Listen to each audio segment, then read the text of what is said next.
یک گروه قاچاقبران انسان در شهر تهران پایتخت ایران 4 شهروند تاجیکستان را گروگان گرفتند تا که از نزدیکان آنها پول کلان طلب کنند، اما به پلیس تهران میسر شده است که شام چهارشنبه در نتیجه یک عملیات ویژه 2 تن از قاچاقبران کشته و 5 تن دیگر را بازداشت کند و همه 4 گروگان تاجیک را از دست آنها آزاد کند. وزارت کارهای داخلی تاجیکستان شام 15 آگوست با نشر یک بیانیه از اسارت در تهران خلاص شدن 4 شهروند تاجیک را تصدیق کرد و گفت آنها در نتیجه همکاری با مقامات حفظ حقوق این کشور آزاد کرده شدند.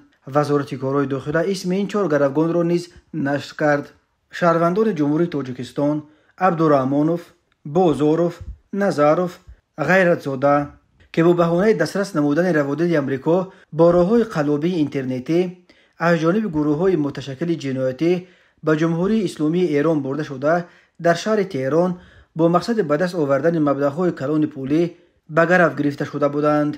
در نتیجه همکاری با مقامات حفظ حقوق این کشور آزاد کرده شده جنایتکاران دستگیر کرده شدند. در این رابطه وزارت کارهای داخلی تاجیکستان با اشاره به اینکه این 4 نفر توسط اینترنت به دام قاچاقبران افتادند و شهروندانش خواست که هنگام استفاده از شبکه‌های اجتماعی به دام چنین گروه‌های جنایتی نیفتند. به هر گونه اعلان و پیشنهادها وابسته به گرفتن روادید جهت سفر نمودن به کشورهای خارجی باور نکنند.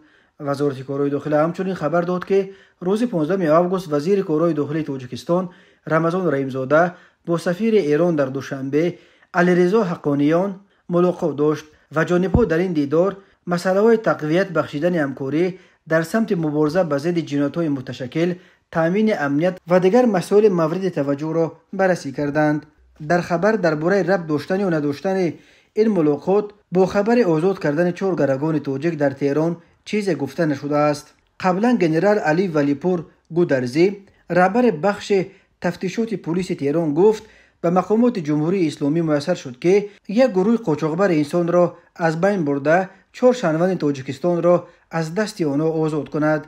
او درباره کی به تهران آمدن این 4 نفر تفصیلات نداد و تنها گفت که آنها با راه‌های قانونی وارد قلمرو ایران شده بودند، ولی قصد داشتند که با کمک یک گروه قاچاقبر سفر خود را به اروپا و از آنجا به امریکا ادامه دهند. جنرال گودرزی در شرح عملیات ضد قاچاقبران گفت پلیس مکان گروگانگیرها و افراد ربط شده را شام چهارشنبه 14 آگوست تقریبا ساعت 19:00 در جریان یک عملیات ناگهانی معاین کرد.